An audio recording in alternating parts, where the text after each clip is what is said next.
Number 10. Man-Bat. The Man-Bat is not always a villain of Batman's. He has been known to sometimes be an ally as well. But when Dr. Kirk Langstrom is in his Man-Bat form, he is always horrifying. So horrifying that the closest thing we got to him was in one of Batman's nightmares from Batman v Superman in the DCEU.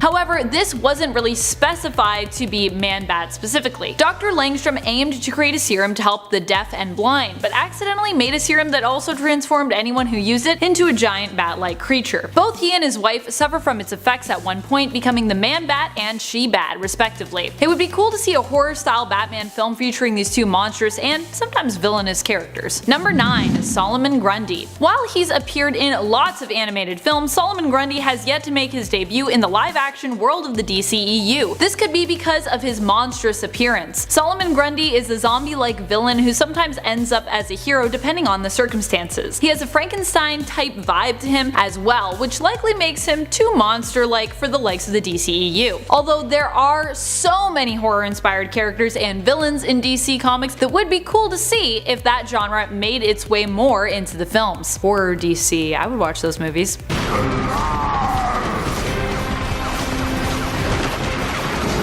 Number 8.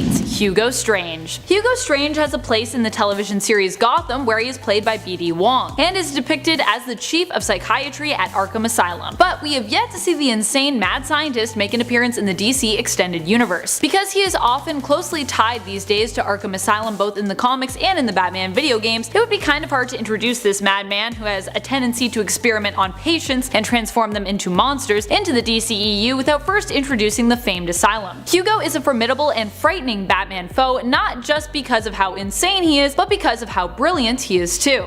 It's a perfect plan. With this machine, I can imagine Batman to be anyone I choose.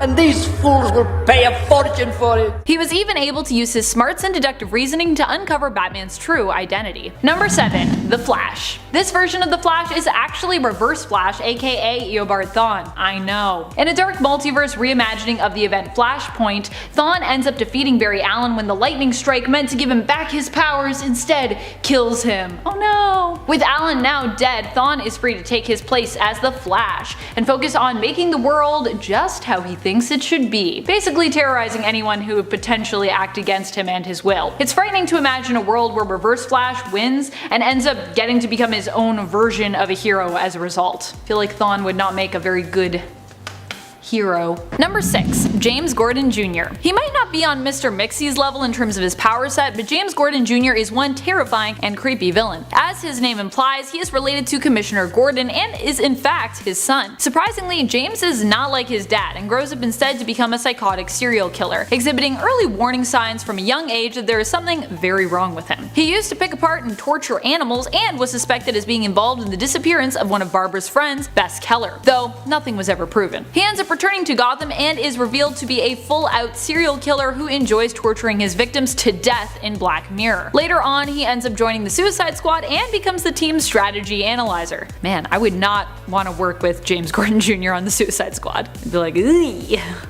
no thanks. Number 5. Dr. Death. The most recent incarnation of Dr. Death from Prime Earth was only around for 5 issues, so it's not just his horrific story and appearance that will likely bar him from appearing in the DCEU. It's also just that he isn't really one of the main villains. He doesn't have as much clout. However, in the few issues we did see him in, he proved to be a terrifying villain and foe. Dr. Carl Helfern was a brilliant scientist working for Wayne Enterprises on a serum that would strengthen bones, causing them to become more durable instead of breaking when under stress. However, his failed attempts combined with other mental trauma and strain caused him to go insane. He killed his scientific team, injecting them with a failed version of the serum that caused their bones to grow until they were ripped apart. Number 4. Crib. How does one even make a villain like Crib in the DCEU, just from a visual standpoint? Like, ooh, that'd be a lot of effects, I think. Crib is a member of the Sinestro Corps. She is described as being an alien hag and is 100% something out of a nightmare. Lots of Baba Yaga vibes here as well. However, instead of being associated with eating children, as Baba Yaga sometimes is, Crib's purpose is to kidnap the newly born children of Green Lanterns who are also parents. Crib will even go to the lengths of giving her pregnant victims 4 cesareans in order to secure their children. Ugh. She keeps the kidnapped newborns in her hunchback, which looks like a creepy bone crib, and promptly kills the parents of any children whom she has taken away. What's more disturbing is it's never explained why Crib has this compulsion. It's just something she feels inspired to do. I guess she doesn't think Green Lanterns make for great parents? She's like, I'll be a way better parent to these babies with my weird bone crib. Super qualified. Number 3. The Broken. The Broken is one of the scariest versions of Batman around, in my humble opinion. While many others might not put him at the top of their list, for me, he has to have one of the be-all, end-all of chilling origin stories. The Broken version of Batman, who later goes on to become one of the Dark Knights, first appeared in Tales from the Dark Multiverse, Batman Nightfall. Here we learn that in this much darker alternate reality, after having his back broken, Batman also had Azrael taking over the mantle of Batman, but when he returned, he was unable to take back the cape and cowl from him, instead being defeated by Jean-Paul Valley. Valley would go on to become Saint Batman, and Bruce Wayne would be kept alive as like a head and a torso, connected to a bunch of machinery and tubes. Bruce suffers unbearably painful seizures while kept in this form, and is eventually healed and rescued by the son of Bane and his mother, Lady Shiva. However, Bruce ends up revealing himself to be even worse than Saint Batman when it comes to his dark vision for Gotham. What a twist. Number 2. A Black Lantern Corps. One of the most terrifying villain groups, both appearance-wise and in terms of their threat level, is the Black Lantern Corps. Of course, this would be a hard supervillain group to introduce, being that we'd likely need Green Lanterns to be on the scene to help explain, well, just who the Black Lantern Corps are, and why we should care about them. After all, you can't defeat the Black Lantern Corps anyways without the entire emotional spectrum of lanterns assembled to help create that White Lantern power. This threat might also just be too huge and horrific to make an appearance due to the sheer size of their numbers. In the Blackest Night storyline, they were like an overwhelmingly sized zombie apocalypse level of threat, killing heroes and resurrecting them to join their deadly ranks. Number 1. Batman Who Laughs. It might be a little too confusing for the DCEU to introduce the Batman Who Laughs, as that would mean they'd likely have to involve the Dark Multiverse somewhere in their films, and the Dark Multiverse is likely too dark even for DC to make that happen on the big screen. The Batman Who Laughs is an alternate version of Batman who was infected by Joker venom after being pushed too far by the villain, causing him to lash out and kill the Joker, snapping his neck. This caused Batman to become infected, driving him insane, and causing him to take down his own world's Justice League and kill his own Bat family, save for Damian Wayne, who he convinced to join him. He's one of the biggest bads in DC's current storylines. Number 10. Court of Owls. The Court of Owls is a villainous and powerful group who seek to exert and wield political influence in order to shape the world as they choose. They are enemies of Batman and often use their group of highly skilled assassins known as Talons to eliminate those who stand in their way. These assassins are also immortal to an extent, as they are often imbued with a metallic alloy known as Electrum, which has astounding healing properties and can even reanimate and resurrect dead tissue. The Court of Owls was created by Greg Capullo and Scott Snyder, first appearing as adversaries to Bruce Wayne in the 2011 Batman series in issue number 2. Number 9. Granny Goodness. Her name might not make her sound terrifying, but Granny Goodness is not as sweet as her name makes her out to be. She became a trainer of Darkseid's soldiers after impressing him when she herself was selected to train and become one of his elite hounds. Fans of Kingsman may find the story of how she was trained very familiar. During her training regimen, she was given a dog to train herself, who stayed with her and progressed alongside her. After bonding with the animal, whom she named Mercy, she was later instructed to kill it. Goodness refused and instead killed her trainer. When Darkseid asked her why she had done this, she revealed that Mercy was worth more than her trainer had been to Darkseid, as Goodness had trained the dog to not only be loyal to her, but to Darkseid above her. Darkseid tested the theory by ordering Mercy to kill Goodness and was impressed when he found the dog actually obeyed. Goodness, of course, was forced to kill Mercy, but this act would inspire Darkseid to shape and use Granny Goodness as his most reliable trainer and recruiter of soldiers, with Goodness being responsible for brainwashing those she trained and becoming the most loyal and fearless members of Darkseid's army. Number 8. Black Flash. In the comics, Black Flash acts as a symbol of death, and also sometimes as literal death for the speedsters. You see, the former Flashes and past speedsters have all been too fast for regular death to touch them, and so it seems instead they have their own version. Enter the Black Flash. The Black Flash draws power from the Speed Force like many of the other speedsters we've seen. This being is able to freeze time, but only for those who do not possess potent super speed powers. It resembles death in appearance, looking like a corpse of a zombified version of the Flash. While Black Flash has appeared in the Arrowverse, this Speed Force entity has yet to appear in the DCEU. Number 7. Mr. Mixie Pizziatlik. So Mr. Mixie might not be horrifying to look at. He's kinda silly looking, truth be told, but that doesn't mean you shouldn't be scared of him. He has more power than you can possibly imagine, and in fact anything that he can imagine can come to pass, should he will it. The only limit to his reality altering powers are the limitations of his own imagination. Like Batman's Joker, he has at times claimed to be the ultimate Superman foe. In one story to prove this, he even killed all of Superman's enemies and allies just to prove how evil he was. Mr. Mixie also forced Superman to kill him as well, forcing Superman to break his own moral code. Ooh. Talk about being on Joker's terrifying level of ultimate villainy. Oh, I don't feel so good, but it's still worth it.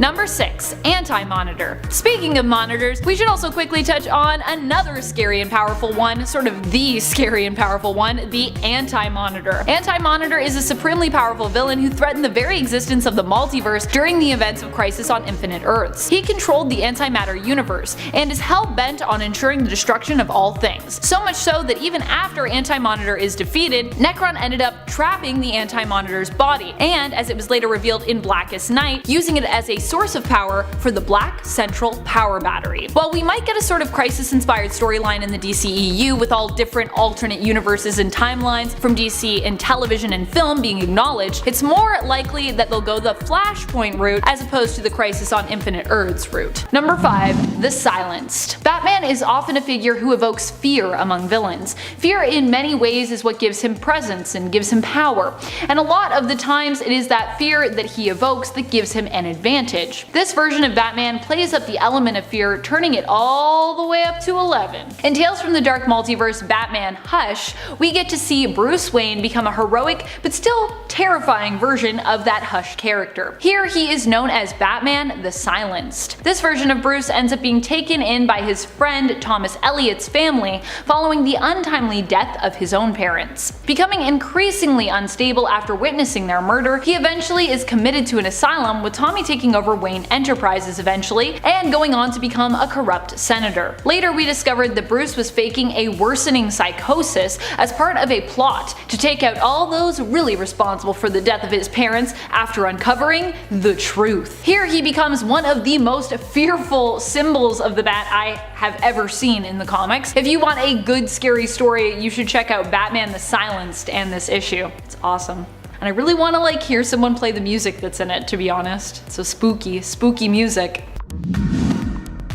Number 4. The Corinthian. The Corinthian isn't specifically from DC directly itself, but is from an imprint of theirs that used to be known as Vertigo. Well, it's still known as Vertigo, but it no longer exists. It was discontinued, and instead we got Black Label, which is also an amazing line, but everyone was obviously still sad to see Vertigo go. One of Vertigo's most famous series was Sandman, which also featured some of DC's characters who made cameos throughout. The Corinthian, however, was not one of these, but is a character unique to the world of Sandman. While we are getting a Netflix series for Sandman in 2021, I also think it would be super cool to get some darker toned DC films. Among them, it would be cool to get some Sandman, or at least a Sandman film. Although the Corinthian might be too monstrous to actually make an appearance, even if we did get a Sandman film. He is one of the nightmares that Dream made. At one point he escapes the dreaming and ventures out in the world, where he becomes a serial killer who pulls out and eats his victims' eyes. He himself has mouths where his eyes should be, and usually wears sunglasses to disguise his monstrous appearance. Ugh, eating eyes. It allows him to see everything that you've seen, which is gross still. No, still gross. Number 3. Dollmaker. Dollmaker has a horrific origin, which makes it hard to introduce him without going full horror film mode. When Barton Mathis was young, he would go camping with his father, who it turns out was a serial killer. While camping, Barton would not only witness his father kill people, but also commit acts of cannibalism. He also saw his father killed when apprehended by the police. Years later, Mathis would grow up to be a gifted but deranged surgeon who was obsessed with using his victims' body parts to craft dolls. He wears a mask made of human skin and was the one who helped Joker to remove his face during the lead up to the death of the family storyline. Number 2. Professor Pig. Professor Pig's real name is Laszlo Valentin. He is a former Spiral agent who went insane and became obsessed with curing people of their individualism in order to perfect them. When the crime syndicate temporarily took over Earth, Gotham City was overtaken by the criminals who ruled in Batman's absence. Pig himself used the hospital as his own HQ and worked from there, kidnapping civilians, sedating them, and transforming them with strange, cosmetic, and mutilating procedures, using involuntary patients to create his own horrific Dollatron army. He was created by Grant Morrison and Andy Kubert, and also first appeared in 2011's Batman series. Number 1. Jane Doe. Jane Doe is a serial killer who served time at Arkham Asylum. She appears to not have any skin of her own, appearing to be covered in exposed muscle tissue. Instead, she covets the skin and lives of others. While she doesn't appear to have any specific superpowers, it has been implied that she might be possible of shapeshifting. She often gets to know her victims before killing them and adopting their identities, sometimes even wearing their preserved skin as a suit, instead of simply using makeup to disguise herself. For example, I could be Jane Doe right now and you wouldn't even know. That's how good she is at it. Oh my goodness. Number 10. Darkfather. Darkfather is the dark multiverse combination of Darkseid and Batman. He inherited the powers of Darkseid after defeating him and became seemingly corrupted by them. He also gained knowledge of the anti-life equation and used it to torment the people of his Earth. His versions of parademons are altered to appear like a bunch of Robins. However, he gave up being the ruler of his own universe in order to join the horrific army of Dark Knights led by the Batman Who Laughs. Because I guess it's really fun to do. Can't blame him for that. Number 9. Earth 2 Aquaman. Or I guess Earth -2 Aquaman, cause Dark Multiverse? This version of Aquaman comes to us from the Tales of the Dark Multiverse reimagining of Crisis on Infinite Earths. Here, Aquaman is the result of his father's mad science experiments. His father made it so that his son would be able to breathe underwater. Born a human but turned merman, Aquaman in this reality always felt like an outcast. Not only is his origins more dark and horrific, but this is also a version of Aquaman that you would certainly not want to come up against. While fighting against Surtur with his fellow members of the Justice Society of Earth, he unleashed 3 massive megalodons on the villain. Yikes. Ooh, I guess megalodons are real on that planet. Are megalodons real on our planet? That's the real question. Number 8. Skeleton Barry Allen. This version of Barry Allen, who appears in Tales from the Dark Multiverse, Dark Knight's Metal, ends up becoming reduced to a skeleton that is animated by the Speed Force. True story. He is like a monstrous version of his former self, but at least he is still a hero. This skeleton version of what remains of Barry Allen is the one who stops Bat family member Duke Thomas, aka Signal, in order to get Duke to confront those he had left behind when he left to try and save the multiverse. In the end, Duke joins the remaining heroes in a final stand, and Barry gives his life to help him in his attempt. And friends, before we move on to this next spot, just a quick reminder to give this video a thumbs up if you're enjoying it, and if you want me to talk more about the Dark Multiverse, which I'd love to talk about. I know it's not really here anymore, but I still love it. Number 7. Mandrak the Dark Monitor. Mandrak is a pretty confusing entity, but also a fairly scary one. Mandrak was once, or is, depending on what you believe, Dax Novu. And Dax Novu was once part of the Monitor. Following the events of Crisis on Infinite Earths, the injuries the Monitor had suffered caused it to splinter somewhat, dividing its body and creating other, smaller monitors. Dax Novu was one of these monitors. He eventually realized that the monitors were parasitic beings who were feeding on the energies of of the multiverse, slowly consuming and destroying it. He informed the other monitors of this, but was shunned for attempting to share his realization. Dax then became corrupted, turning into a dark monitor known as Mandrake. While we might eventually see the Monitor and Anti-Monitor make their way into the DCEU films, it's unlikely we'll see this Dark Monitor pop up anytime soon. Number 6. Dread Lantern. Dread Lantern is a tragic dark multiverse version of Alan Scott, who leaps out of the pages of Tales from the Dark Multiverse Crisis on Infinite Earths, one of the new tales to come at us near the end of last year, December 2020. In this story, our heroes face off against the villain known as Surtur, and end up only surviving because Alan Scott sacrifices himself to become the Herald of Surtur, the Dread Lantern. In doing so, his Earth is permitted to live, but at the cost of many other worlds that he must help Surtur to destroy. Dread Lantern's sacrifice is heartbreaking as his son, Todd Rice, aka Obsidian, mourns the loss of his father. So sad. Number 5. Papa Midnight. Papa Midnight is a villain to John Constantine for the most part. Sometimes he's an ally, but more often he's not, as the man is obsessed with power and is a pretty bad dude. Papa Midnight grew up in Trenchtown, Jamaica. Born Linton Midnight, from a young age he became inspired by tales of dark magic that his parents had told him. He betrayed a group of slaves, conning them into believing that they would be protected if they rebelled, which led to their deaths, and later went on to sell his sister's soul into demon slavery, so that he could achieve more power for himself through using her soul as a barter chip, selling it to the demons of hell. Ooh. Considering how violent and insidious Papa Midnight is, we likely won't be seeing him in the DCEU, although he has managed to make an appearance in the CW Arrowverse, which is pretty impressive.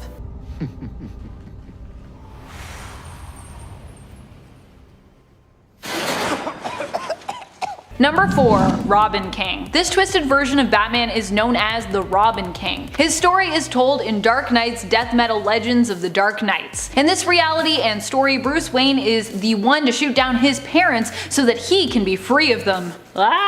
It's implied here that he was basically born violent and with homicidal tendencies, which only become worse following the death of his parents. Inspired by a robin instead of a bat here, its song reminds him of the delight and joy he felt when killing, and so he set out to do just that. More of that. Oh my. Inspiring other youth to rise up against the old. He also planned to eliminate the established superheroes of his world, learning their weaknesses and arming himself against them. This version of Bruce is not only responsible for the death of Thomas and Martha Wayne, but also took the life of Jim Gordon and Alfred as well in this universe. That's dark.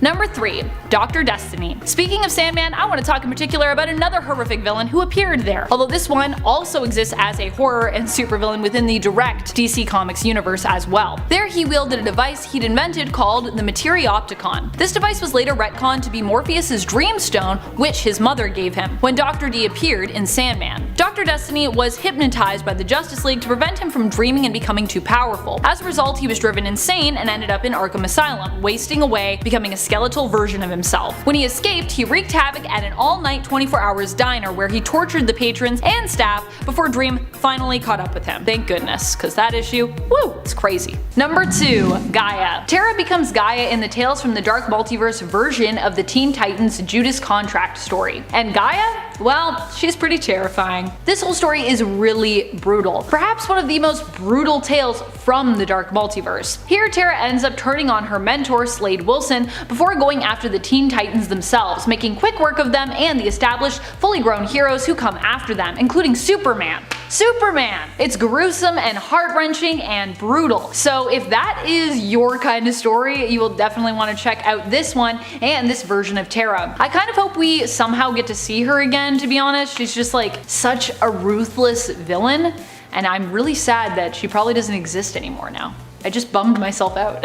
Number 1. Batman Who Laughs. Although he may have transcended and be defeated now, Batman Who Laughs remains one of the most terrifying characters to come out of the Dark Multiverse, a version of Bruce Wayne who ended up being turned insane by exposure to the Joker venom. This version of Bruce killed all of his fellow Bat family members except for Damian, who he instead recruited to join him. Yay. Batman Who Laughs would serve Barbados, the Bat God, and go on to assemble an army of Dark Knights from across the Dark Multiverse to join him in reshaping and conquering all of reality, becoming one of the most feared villains in all of DC's history, not just even within the Dark Multiverse.